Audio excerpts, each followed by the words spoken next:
Welcome to Make the Grade with the Success Doctor, Stephen Green, where you'll discover actionable strategies to help your student to reach their academic goals, to excel at standardized testing, and to plan for the college admissions process painlessly.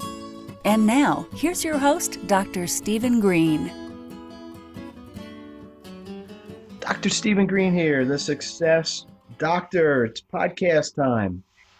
It is podcast time. Thank you to all of those who are listening, subscribing, supporting the Make the Grade podcast. My goal always is to give people actionable items they can use right away to maximize their education. My goal is you could listen to a podcast, pause it even, turn it off, go do something immediately to help yourself or your child or your students to move forward and get better grades and all that fun stuff.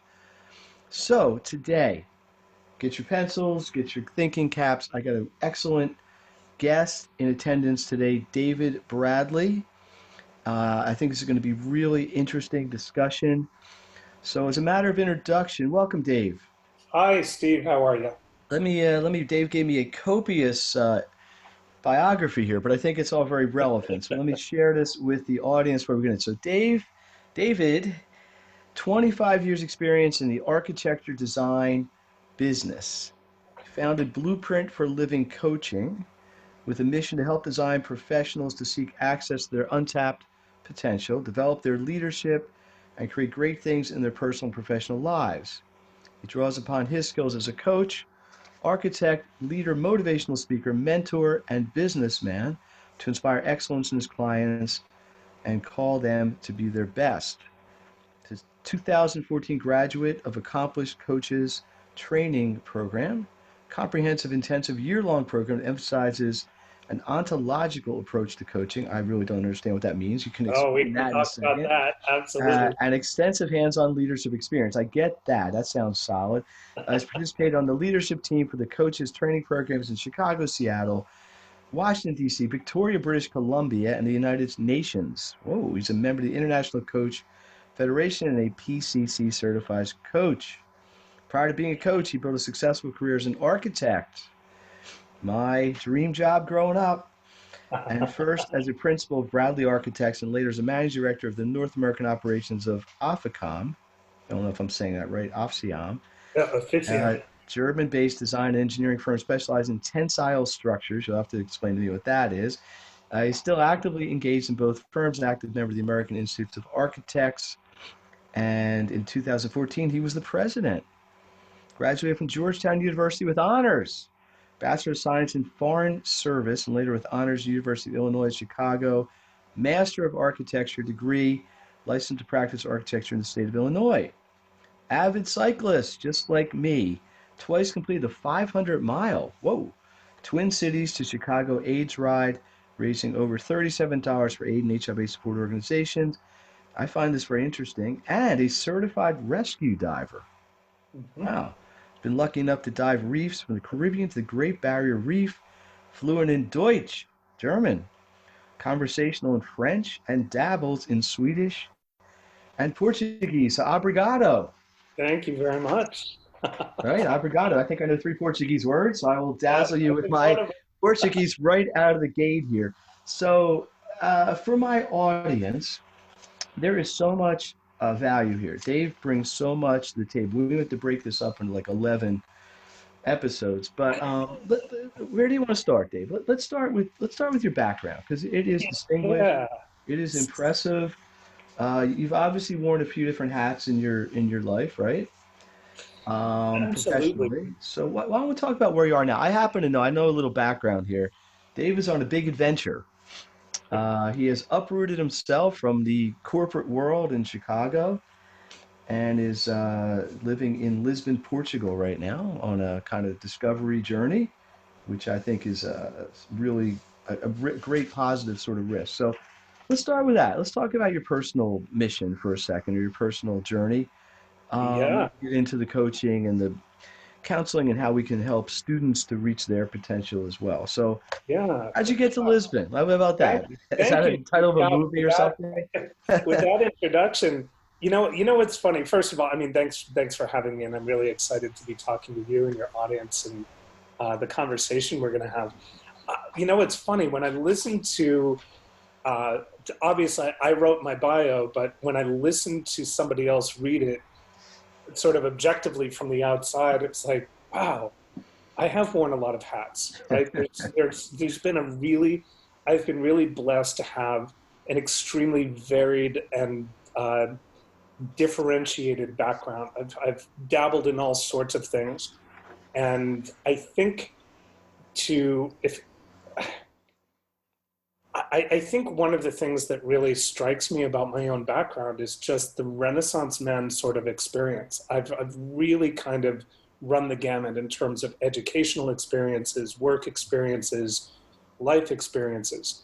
And yet somehow all of it has managed to coalesce and put me where I am right now. So as you mentioned, so the basic nutshell is I'm a licensed architect. I still do practice working with Officium. That's that firm out of Stuttgart, Germany. And we do a very specialized type of architecture called tensile structures. That's structures that are all stainless steel cable and stainless steel mesh netting. So they're all under tension rather than compressive structures, which would be like brick and concrete and wood, right? Those are under compressive strength. Whereas tensile structures are held up by being under tension. They're actually being pulled into place. Like a bridge, kind of. Very much so. Think of the Golden Gate Bridge, actually, is a great example of a tensile structure. We have two of them in Philadelphia. Right. And one of the projects that my firm worked on, the German firm, is the currently under construction suicide prevention barrier for the Golden Gate Bridge. They're currently hanging stainless steel mesh nets off the sides of the bridge to prevent people from jumping. And my firm in Germany was responsible for the design of that. So it's a very niche kind of architecture. Most people think of architects as designing houses and buildings. I just happen to be in a different branch of architecture that's unusual and extremely interesting, a lot of fun. So let me ask you one question here. Yeah. The sort of Renaissance concept, right? Which is, I think, something everybody would like to be able to do, but sometimes the trappings of a house and a family and all that sort of thing, and this is something I think parents relate to more than students. But it, just to start, because some of my audience is students and parents with students, and when you were in high school or college or even graduate school, did you see any sort of linear connection from where you were then to where you are now, or was this just sort of like the boat going across the ocean, and the current took you where you were going to end up? Because obviously you needed the academic credentials to get to where you were. You can't just walk in an office and be an architect, of course, Sure. right? So there had to be some combination of a book track of courses, right? Or some sequential architecture 1, architecture 2, whatever, tensile strength, advanced tensile strength. But then also you're driven by your own passion, if that's the word I can use. Yeah. And this is something I get with my students a lot. I'm sitting here with the 10th grader. Right? Why do I need to learn geometry? When am I ever going to use it? Well, I only like history. Or why did I learn Spanish for? We speak English in the United States. Yeah. And I try to explain to them, and it's probably the same thing their parents would say, is A, you never know. B, sometimes learning for the sake of learning is important. Right. But from a counseling standpoint, I mean, you're also a certified coach. Who are you looking to work with? What's your ideal coachable person here? And Oh, wow. Well, let's see. Let me start with the first part of that, which was. or actually, let's back up one step. In your mind, for my audience, let's define coaching. Let's make sure everybody's clear on what that is, because coaching, is a baseball coach, there's a tennis coach. So no, that's awesome. A professional coach at your level is doing what? Yeah. So in addition to being an architect, I'm also certified and trained as a professional coach or an executive coach. And what that means is that I partner with people. In my case, I've chosen to work specifically with architects and other design professionals because those are kind of the people in my community.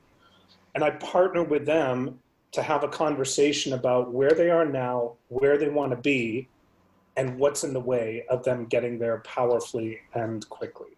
So it's coaching is a professional partnership. I kind of come in objectively to be able to point out behaviors, thought patterns, speech, things that people are doing that are getting in the way of moving themselves forward powerfully. So one example, just one example, uh, I was approached by a husband and wife, both architects who were working for an architecture firm, and they were being offered golden handcuffs. Basically, they were being offered a partnership in the firm, but in order to do it, they were going to have to be constrained and not really do the kind of work they wanted to do. And they approached me and said, hey, we actually want to open our own firm. And they hired me to, first of all, figure out how to extract themselves politically, diplomatically from their current situation, and then how to lay the foundation for building their own firm. And over the course of 6 to 8 months, we worked together, and they now have their own architecture practice in Seattle that's actually really, really successful. So that's one example of a client. This is the classic conundrum of life, right? Security versus right versus what's on the other side? Unknown, right? Excitement, sometimes, boring security. I'm saying that a little bit sarcastically, versus sort of the excitement of the unknown, but the cliff. But how do you do it with scary. integrity? How do you do it? So that's one example of the kind of client that I would work with as a coach. But what I think your listeners might be really interested in is the path. When you mentioned it being sort of a boat with a current, it's very much like that. Mm-hmm. I did not go into college either wanting to be an architect or wanting to be a coach. I actually wanted to work internationally. And I sort of had it in my mind. I knew that I loved languages. I loved history and economics and politics. And Georgetown School of Foreign Service, their program was very multifaceted and really spoke to who I understood myself to be as a Renaissance man. Sort of, I loved a little bit of everything. And their program was this very, very well-rounded liberal arts education with an international bent to it, right? I explored all of that in school. I had economics. I had some business classes. I was required to pass a proficiency in a language, which I did in both French and German. I think, history classes, politics, international politics was my major, and I minored in German. And none of this was really targeted like somebody who says, I'm going to go be a doctor, or someone who enters school and says, I'm going to be an architect. I really was getting a well-rounded education. And I think the thing that worked best for me was that in my undergraduate degree, I learned really basic foundational skills like critical thinking, how to speak clearly and intentionally, how to write well and with clarity. I gained those skills, and I also gained a lot of general knowledge. And I think that sort of lay a really solid foundation. So I know that there's kind of a joke out there that if you're an English major, you're never going to be employed, right? It's kind of the ongoing joke. It's kind of the joke. It's out there. well, it's fair to say. Actually, a context, because as an English major, you're taught to think critically. You're taught these skills that are incredibly valuable in any different. Let me put this into a slightly different language. Sure. You have a very strong foundational education, what I'm going to call life skills. Yes. Yeah. But sort of through the lens of learning them through book knowledge. Mm-hmm. Critical thinking, I don't think anybody's going to say is not a valuable skill. And I don't care if you're 10 years old, 12 years old, 50 years old, or 1,000 years old. Right. In my sort of world, I use these terms synonymously: coach, teacher, tutor, guide. There's probably other words we could throw in there, but because some people compartmentalize them. Like a coach is almost like an esoteric-ish sort of thing. Teacher sounds more accessible, Yeah. maybe because people have teachers their whole lives. Tutor is like almost has quasi-negative connotation sometimes because you only Right. need a tutor if you need help. That which isn't true, audience. It's not true. Yeah. Yeah. But all right. So you know what's interesting? I actually I would put coach in the. It's interesting where the definitions lie I'm because trying to uncompartmentalize teacher, them, but just from like yeah, people in different people from a different perspective, even though the four words I threw out there kind of have the same role, right, depending on where people are and what they're ready for, which as a coach, I know you'll understand, they're going to look at these things differently. Like maybe you right. almost graduate from a teacher to a coach in a sense, because a coach might be a more specialized. One of the things you said I found very interesting was kind of like here's now, here's future, and you're trying to help people create a path to get there. They might already know what it is. They just don't, well, they might want to know what it is, but there are things in the way. Hmm. There's things that are preventing them from understanding it. There's inhibitions holding them back. There's negative, there's fears. Um, so this is something you're going to have to explain to me. Yeah, Ontological versus yeah. facilitative, facultative. There's a couple ways you could pronounce that. Facilitating. That's a Um, great distinction. So let me get it. And I think your listeners will appreciate this. So ontology is the study of being, hmm.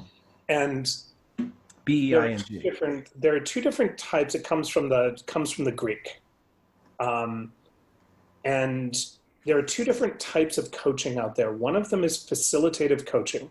Facilitative coaching is a lot like consulting. So a facilitative coach, um, here, I'll give you the best example. Say that a client comes to me and they say, David, my finances are a mess and I want to retire in 10 years. Okay.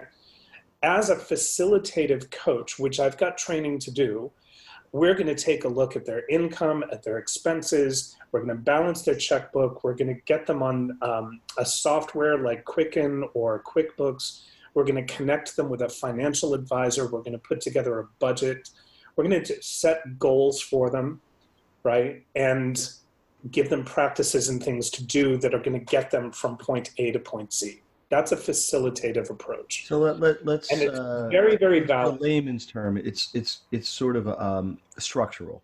Yes, and it's very much like a consultant that you would hire to come in and fix something, So you right? give me a plan, I do the plan, and I get the results. Exactly. Okay. The difference is I'm also trained as an ontological coach, and what that means is we start asking other questions that are broader, like who are you being about your money? What's your relationship to money? How does money work in your life? More Like, so motivation. they're, yes, but they're also, it gets to the root of their relationship to money, power, um, all of it, finances, Hmm. that is at the root cause of why they are where they are, right? Can I Why the breakdown in the finances. And interesting. once we can determine what their relationship to money is and shift that, then you actually get the results. But think about this, like somebody who wants to lose weight, for example, right? You can put, and we've all seen it before, and I've gone through it before. You get on a diet and you do all of this stuff and you lose the weight, but a lot of people gain the weight back. That's And the facultative part, the right? reason is because they haven't actually dealt with the ontology. They haven't dealt with their relationship to food and their body and their self-esteem. Let me give you an example I think would be very close to home with my caseload. Most of the people I work with, even if I'm starting with them at 8 or 10 years old, ultimately their goal is to go to college. I Right. do a lot, tutoring subjects, college prep. So really, there's the exact same thing. There's the facilitative part, which is here's how you do math, here's how you organize a notebook, and then there's the why, right? The easiest example for me would be SAT prep. Doing SAT prep is arduous. There's a good, I don't know what language that comes from. It must have Latin somewhere in it. It's annoying. It's not fun for kids. But their why is bigger. It allows them to overcome. Right. I want to go to college, so I'm willing to put the work in to do the structural things to get there. Mm-hmm. Sometimes That's people's part of minds are it. big. And the ontology part would be, who do you understand yourself to be as a learner? Do you walk around, for example, from a coaching perspective, what's your thought about learning? Are you walking around saying, I can't do math, right? Mindset. It's a mindset. If you've got that story, that context of math is hard, I can't do math, math is stupid or whatever, that's in the way. It doesn't matter how much you practice math. If you don't shift your relationship to math and your relationship to who you are as an intelligent person, it's going to be a heck of a lot harder for you to actually achieve the results that you want. You might get there, right? Facilitative coaches, and I'm not bashing facilitative coaching at all. There's value to it. But like I said, if you can put all the structures in the world in place, but if you don't shift somebody's core beliefs about who they are, it's going to be a heck of a lot harder to get the results, and the results may not stick. So think about it this way too. I took the SATs. I'm a really good test taker. I had something in my mind, I take tests well. I always have. I have friends who they're in many cases, I think they're far more brilliant than I am, but they don't take tests well. And they have a story about it, but they're brilliant people. So if they could shift that, and I watched a couple of them do it, is they actually shifted their being around test taking, where they stopped the story that kept repeating of, I don't take tests well, right? And they started learning how to become a person who takes tests well. So it's a mindset shift for sure. It's a mindset thing, very, very much. Attitude. Attitude. And that doesn't guarantee, you're going to get a 1600 on the SAT. Right. In my world, I talk all the time when I have students, or however I'm working with them, about reaching potential. Not everybody's going to get an A plus, right? That's our goal. Right. If your capability is a B, or I don't know, whatever, 1210, 1100, 1420 SAT, that's where we want to be. Yeah. So in the coaching situation, because I think what we do in this way is kind of similar. Whenever I start with a student or a family, there's an assessment point, right? Yeah. Where are you now? Where do you What's want to going be? on? What are you good at? What are you struggling with? You're here. You want to get here. What do we need to do to get in between? It's not unlike any sort of coaching, guidance, tutoring, the Goal word. setting, all of it. Yeah. So sometimes you have to just define a goal. I want an A. I want a 1600, and then we work towards it. Right. I think in a sense, what you're doing is on a bigger stage. People sort of changing their whole lives around. But possibilities. Let's talk about that. How's that fit into all of this? Just pick that word out. You know what? So here's the thing. You mentioned earlier, I'm in Lisbon, Portugal, right? I decided about a year ago, after 26 years of living through Chicago winters, that I did not want to go through another winter in Chicago. I was just kind of done. And I thought, I don't have anything to prove. Right? I decided I wasn't going to be in Chicago for the winter. And I didn't know what it was going to look like. But I told my coach, because I work with a coach, I told my coach, I said, I will not be in Chicago this next winter. I'm just done, right? And I created the possibility of traveling outside the country. I didn't know how it was going to work. I didn't know how I was going to pay for it. I didn't know where I was going to go. I just created that possibility. And over time, with my coach, we created a project around it, with milestones, with goals, to kind of narrow things down, make it happen. Checkpoints, I call them.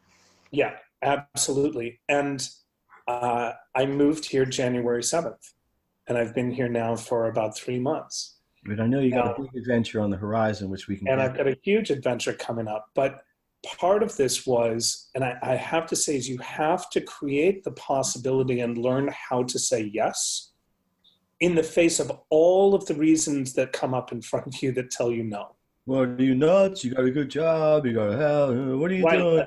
Immediately, the problem is we create possibility, and we can get really present to some terrific possibility.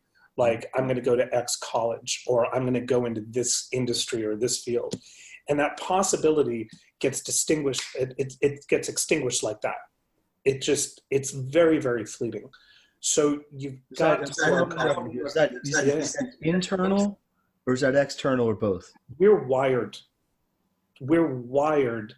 to be at the effect of the circumstances that we experience. So it's almost a survival mechanism. It's a survival thing to keep us safe, right? Right. So when I said, I'm going to move abroad for 3 months. And then somewhere in your subconscious says, I'm immediately, the questions start to pop up. How are you going to afford that? How are you going to keep your business running? What if blah, blah, blah, like all of you have no friends, right. There's all the reasons why. That's what stops most people. I'll tell you something. When I can't tell you how many times, you said this earlier in the call, when I tell people at a cocktail party that I'm an architect, if I had a nickel for every time somebody said, oh God, I always wanted to be an architect. Right? You know why I wanted to be an architect? Why is that? I'll tell you. No, well, I'll tell you why in a second, but finish your yeah. And so what happens is, and you know what the reason is that they give? I couldn't deal with the math. I couldn't deal with the math. Oh, so they couldn't do the math to become an architect. They couldn't do the math, or they thought the math was too hard, or they didn't like math, or whatever else, right? So what I find fascinating about that conversation is there's a possibility somebody who in their education saw something that inspired them. They were like, God, I would love to be an architect. And they had great reasons for it. They wanted to impact society. They wanted to design things. They wanted to be creative, right? And they let math get in the way of their dreams, right? And I it's a hear this four-letter word. frequently. It is a four-letter word, right? Some people, but that math is a context. Math is hard, is a story. It's just a story. But we let stories like that squash our possibility constantly. So if somebody out there wants to be a doctor and they have some story, or maybe their family members have a story about why you can't be a doctor, they'll start to believe it. We believe these stories because we think they're real. Math is not hard. It's just not. We have a story that math is hard, and we gather as much experience as possible to prove ourselves right. See, I got that problem wrong. Math is hard. I can't do math. There's the really insidious one. Girls can't do math. Well, that's a bunch of BS, right? But how many women has that prevented from becoming mathematicians or going into the sciences, right? These are dangerous contexts in some respects because this could be extended to anything, right? I mean, you're talking specifically about math. I'm talking about math, but I mean, it's same with language. Listen, I'm learning Portuguese right now because I'm living in Lisbon. And I can tell you all the reasons why Portuguese might be difficult, but it's also a heck of a lot of fun. And I just keep pushing and challenging myself. So I think when you talk about possibility, we do this everywhere as we have dreams, we have aspirations of things that we want, and we are wired, unfortunately, to immediately put obstacles in our own way and back away from our dreams. So let me ask you a question. And just as a digression, you know why I wanted to be an architect?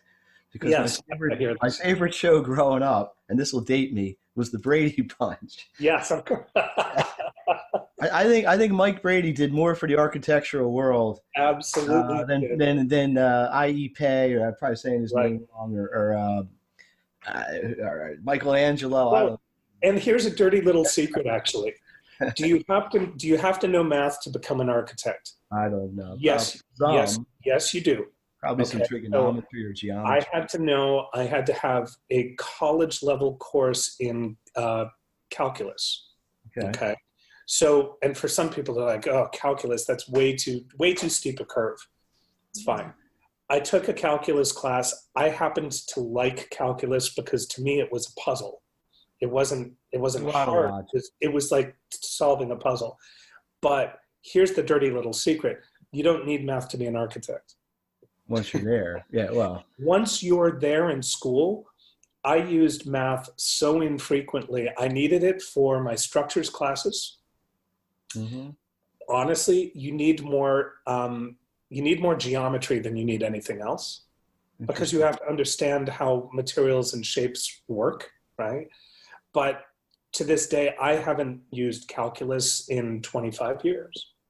So it's a really interesting fallacy for most people. Yes, you need math to get into school, to be accepted, to start architecture.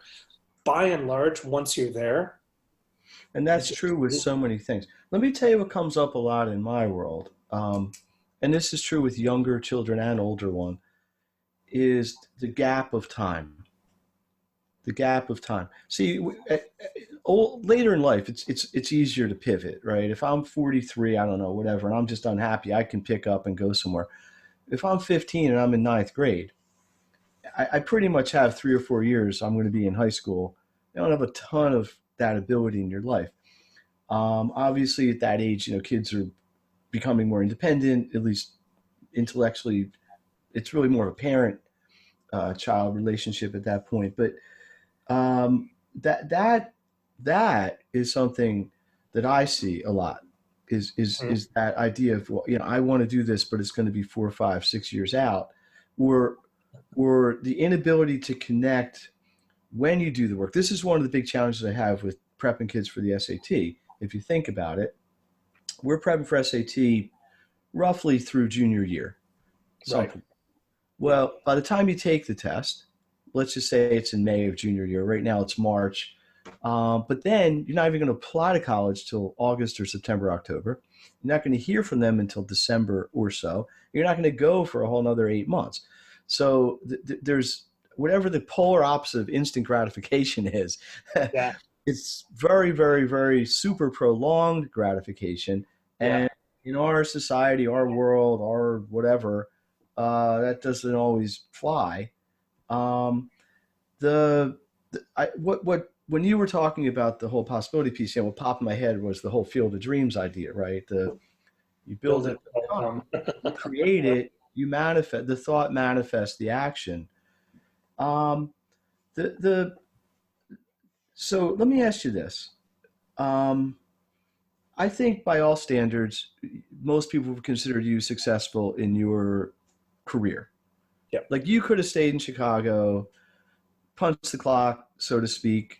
Maybe been mostly happy, had some frustrations of things, you always wanted to go to Paris, or whatever. But when somebody's younger, they don't have that same, I don't know what word to use. Angst? Is that too strong a word? Maybe or there's probably a German word for it because they have all these fancy German words for all these emotions that you can't capture as well in English. But from the perspective of my audience, how important is it to just trust your instincts, to just, within what you can control? Because let's say you're talking to a 14-year-old, right? Listen, I know you don't love school or whatever. Maybe you love school. Right. And you want to preserve that curiosity. Mm-hmm. You want to preserve that sort of childhood innocence, in a sense. But yet we need to be aware of the realities of what's going on. Right. And there's this kind of push, and there are opposing forces, right? It's like the Peter Pan complex versus you got to pay the rent. Right. Right. So I know you're talking about trusting yourself and all that, but how can we kind of put that from a parent's perspective as motivators? Like how can a parent positively influence their children? Sometimes, listen, I got kids. I wish they'd listen to me. Anybody as a parent knows, you could say the same thing to your kid 100 times. and somebody Right. else will say it to them once and they'll listen to them. But um, if I'm a parent and I'm Yeah. trying to motivate my children or child, whatever, any message you would give them, language they could use, Oh story. gosh. So this is where I would actually turn to the ontology of it as, Go for it. and in all honesty, I'm not a parent. So I have the wonderful ability to stand outside and be judgmental without having kids. No, we call that objective. Okay, there you go. Be objective. Here's what I think. We were talking about this, doing a series here of if I knew then what I knew now. Yes, right? which is coming. It's just And if I, at the age of 13, 14, 15, 16, you've got your entire life ahead of you and everything is super immediate. You want answers right then and there. I wanted so much to just decide, what am I going to be? Right? Get on with your life already. I'm going to be a doctor. I'm going to be a marine biologist. I wanted that so much, that certainty, so that I could just do it. Right. And I got very frustrated because I seemed to like a whole bunch of things and my future seemed so muddy. It's like, where am I going? I have no idea what I'm doing. If I knew then what I know now, I would say enjoy every single thing that you love, pursue it, follow it, have fun with it, enjoy it, and don't go choosing something because you think it's the right thing to do. Or somebody else is pushing you into somebody else's idea of what you should be doing. Follow your own path. And that's where, as a parent, I think one of the hardest things that most parents I see have to deal with is having faith in their kids' ability to survive. Mm-hmm. Right? Parents love their kids and they want them to succeed and thrive and everything else, and oftentimes have their own agenda for what's going to be right for their kid. The hardest thing that you can do, that I've seen with my friends and their kids, is trust that it's all going to work out and it's all going to be okay, and allow them to explore and have fun and enjoy what they enjoy and experiment and try on all different hats. Mm-hmm. Because it's all valuable. At the beginning of my career, I knew I wanted to do something international. I had no idea what that would look like.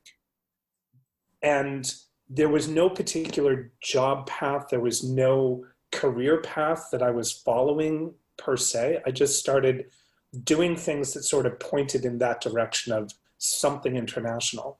Well, I've traveled the globe as an architect. I'm currently living abroad. And my plan next year is to do a world tour of cities around the world, 12 cities in 12 months, where I'm going to be interviewing architects and design professionals as I go, working as a digital nomad, exploring the world. That is nothing that I ever could have imagined when I was in school. But it all sort of came, it just sort of worked out. Part of it is trusting your gut. You're very right. I could easily, well, technically, I could have easily chosen to live a mediocre life and career, being semi-happy, maybe, or just feeling unfulfilled. I'll tell you honestly, in some of the jobs that I've had, if I had stayed in that job, I'd be pretty miserable right now. And part of my work as a coach is to work with people to get them unmiserable because they've spent their whole life doing what they thought they should be doing rather than actually following their heart. Let me ask you this, David. Do you think you would have been unhappy because you obviously have a kind of a wanderlust, right? Sure. You have this innate curiosity about the world. You have this vision since you were little of wanting to do it, and you're very fortunate to be able to manifest it now, right? Sure. There are some people where they're perfectly happy with this. They used to call it company man, you know. Absolutely. You know, and there's nobody's saying that's good or bad. This is not. There's no. This was my own personal choice, and right, exactly. Everybody has their path. If but you gotta follow your heart. let me ask you this. So let's, if you want to expand, because I know a little bit about your 12 and 12 idea. Yeah, yeah. Let me ask you this, because what I'm finding very interesting here is A, how you got from A to B to C to D to now. But where do you see yourself in, let's say, 5 years? Or do you even know? Do you even Oh, want to wow. project? Yeah, you know what's funny is That's a what I'm common finding question over I'll ask a time. 13 or 15-year-old, and Yeah, yeah, yeah. What I'm finding over time, Steve, is I think as I progress through these various stages of my career, I'm becoming more and more attuned to and certain of what my skills are, what my purpose is, what I'm doing this all for, and what I want to create.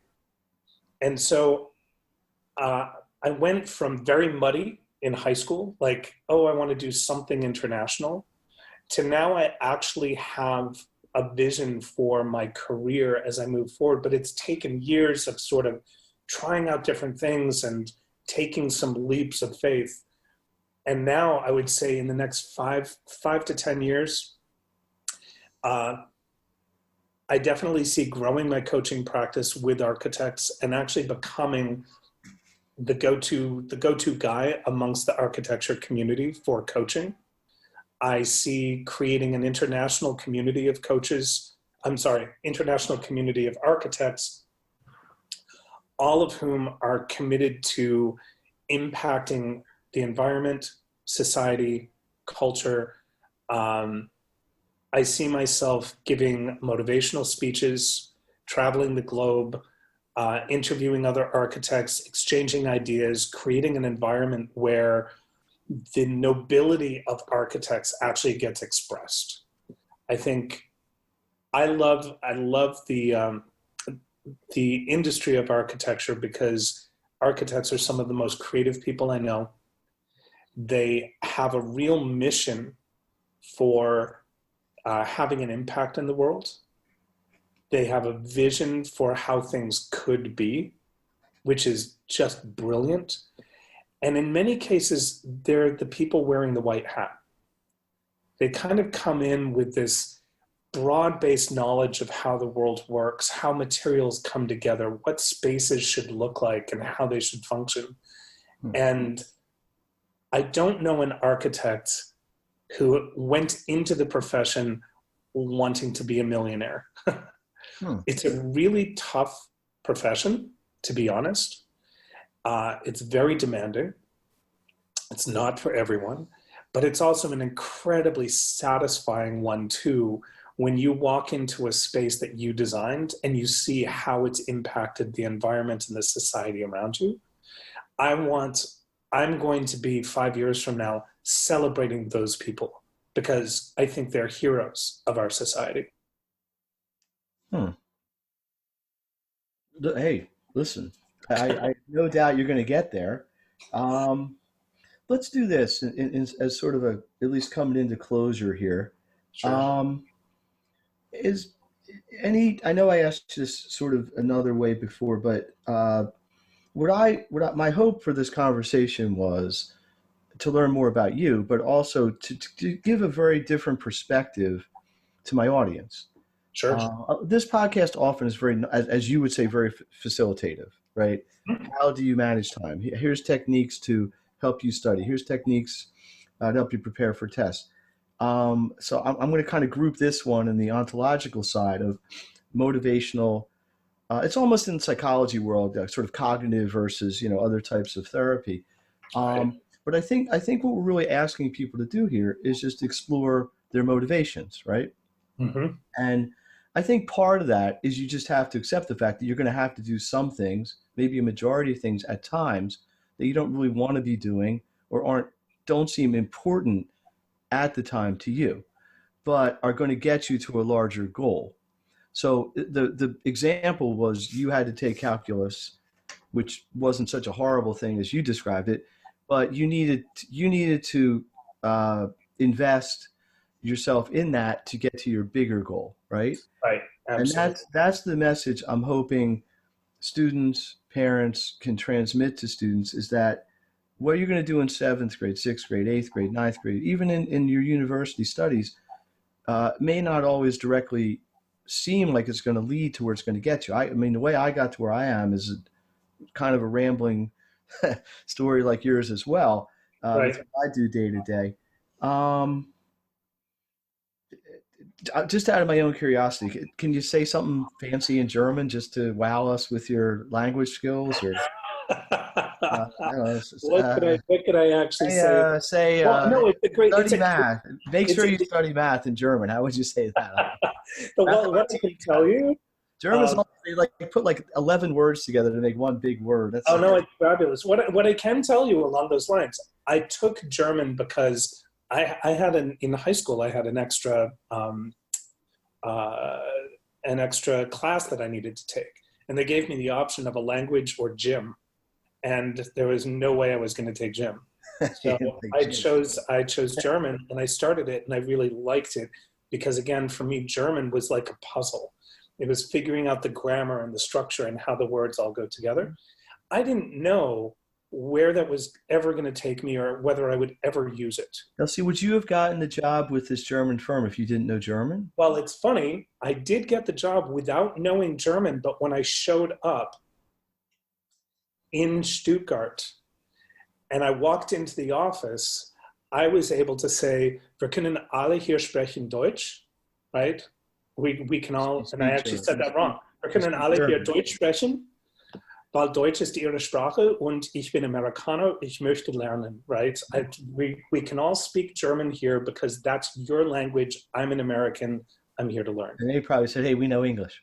Well, they all did know English. But what was amazing is I heard my boss later at a cocktail party telling one of his guests, talking about me, and he said, I had no idea his German was so good, right? It actually stood me in good stead when I got there, and it facilitated, it wasn't a requirement for the job, but it actually really, really was a great because here's the thing. And I never could have known that was going to be. But here's the important thing. The take-home message there is not that you could speak German or not. It was that it helped to establish relationships with people that are going to be your coworkers, who you might spend a lot of time with. That not uncommon in the workplace. It broke down some barriers. It made you more accessible. It made it. Right? I was able to function in a foreign environment. I got to the point where I had people in Stuttgart came up and where Germans were coming up and asking me how to use the ticket machine at the metro, because they thought I was German. And I responded back to them, and they never said anything like, oh, you must be an American, like that. So I think the thing that I would say, and I understand where you're asking, with your students who are like, why should I have to focus on this thing now because I don't see the benefit, right? Or forget, why should I focus on a period? I'm mad, well, that's stupid, this is stupid, that's stupid, whatever, I hate this. Right. My message would be everything is an opportunity. Everything, even a setback, is an opportunity. If you can start to shift your thinking to see the opportunity in everything. If you think math is difficult, look at it as an opportunity to expand your ability to be with the challenge, right? Or look at, I don't know if it's language or science or even English class, look at it as an opportunity to learn something about the world, because that information, you will never know where that's going to come in useful. But I promise you, at some point in your life, you're going to thank yourself for having taken the time. Mm-hmm. And you never know. I have a friend recently who contacted me. He's an architect, but he hadn't taken his licensing exams. And here's the deal. You can work in an architecture firm, but you cannot call yourself an architect until you've become licensed. And becoming licensed is not easy. It's like a bar exam for a lawyer. It's like a bar exam. It costs money. It takes a lot of time. There are 7 different exams you have to take. Oh. It's very intensive, right? And this one friend I was talking to, he didn't have his license, and he said, I could just continue working for this firm, and I don't know that I actually need it. And I really got on his case about it. I said, because how many opportunities are you shutting down? Right. because you're not taking You this. may not even know because nobody You would don't consider know it. what opportunities could be available to you if you apply yourself and you take on this challenge. Well, he finally went and he got his exam, and because of it, eventually was able to go out and create his own business. He started getting side jobs. He started getting hired to design things that he couldn't have done. He couldn't have done it otherwise. Mm-hmm. You don't know what opportunities you're shutting down by not taking on opportunities that That's show. tremendous advice. Yeah. In fact, I may make that the title of this podcast. There you go. Everything is an opportunity. There's another T-shirt for us, right? It's all about possibility. And so the two things I would actually say to ask people to walk away with, three things. All right, First of all, here we go. Number one. If you're a parent of a kid who's in school right now, who's searching, I would say trust them, love them, and support them in whatever they show interest in, and really teach them to say yes to anything that shows up that interests them, and really foster that. So many possibilities are killed off by people who tell their kids no. No, you can't do that. No, you're never going to make a living doing that. No, that's not the right thing for you to do. Support your kids, love them, let them explore, let them play. There's going to be plenty of time for them to figure out where they're headed. Give them permission to do what, to at least have the vision. Help them create possibility and teach them that it's okay to say yes in the face of everything else. Number two, and now I'm going to start forgetting what my 3 points were. All right. Actually, number two is actually one in Portuguese here. Number two is actually those. Create possibility for yourself and notice how quickly and where you shut it down. We create all these beautiful dreams for ourselves and our kids and what we want in life. And we very, very quickly shut down the possibility because we've been trained to do so to keep ourselves safe and playing small. And if you need help with that, talk to a coach. Because the job of the coach is to keep you focused on staying in the possibility and moving beyond the objections. Right? And I forget what the third one was, so I'm just gonna make something up. And it really is just dare to love what you do. Passion. Find the thing in your life that makes you passionate and don't settle for less. If you're unhappy, if you're unfulfilled, change. You can choose anything outside of that. And I am always devastated by the number of people who choose to play small in their lives or who choose to settle because they think that that's all that they're worth. So trust yourself, believe in yourself, and create something pretty phenomenal because you're worth it. This is Steve Green on the Make the Grade podcast. I have had the real pleasure of speaking to David Bradley for this episode. You can get a hold of me at sgreen, S-G-R-E-E-N-E, at makethegrade.net, or on social media at Make the Grade, or at Facebook and all that jazz. It'll be in the show notes. I talk about it every time. If you don't know it by now, you should. Dave, do you have anything you want to plug? I mean, obviously you have your coaching. Why don't you let the audience know how they can get a hold of you? Thanks. Yeah, I mean, if anybody has any questions or they simply just want to talk about either architecture or coaching, check out my website. It's www.blueprintforliving.coach.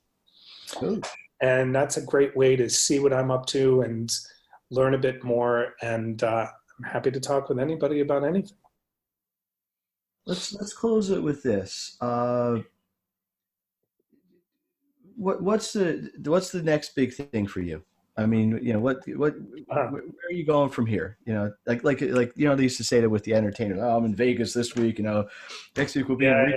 You know, then we're going to LA. And I am super excited. So I am here in Maybe Lisbon. going to Morocco. That sounds Yeah, very I'm in Lisbon until April 28th, but there's a 3-week period between now and then that I'll be traveling to 3 different cities in Morocco, Agadir, Marrakesh, and Fez. Then I'm heading home to Chicago at the end of April. I'm going to be there for a few months. Unless the conference is canceled, I'm attending a conference in Rio in July. It's an International Union of Architects conference. Now, April is not winter, right? April is not winter. Okay, I just want to make clear. I get that clear here. And then next end of November, I set off with a program called Remote Year. I'll be joining 25 to 40 colleagues from all over the world. We're traveling to 12 cities across the globe, 1 city per month, living and working. And we'll be hitting Hanoi, Vietnam,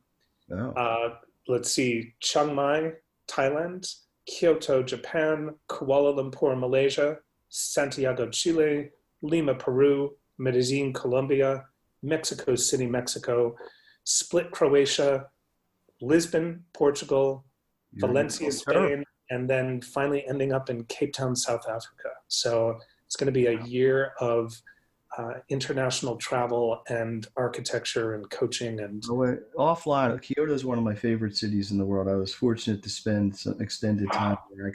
I'm so excited to go. I can give you all kinds. I'll tell you the best ramen in Japan. Where to go? Excellent.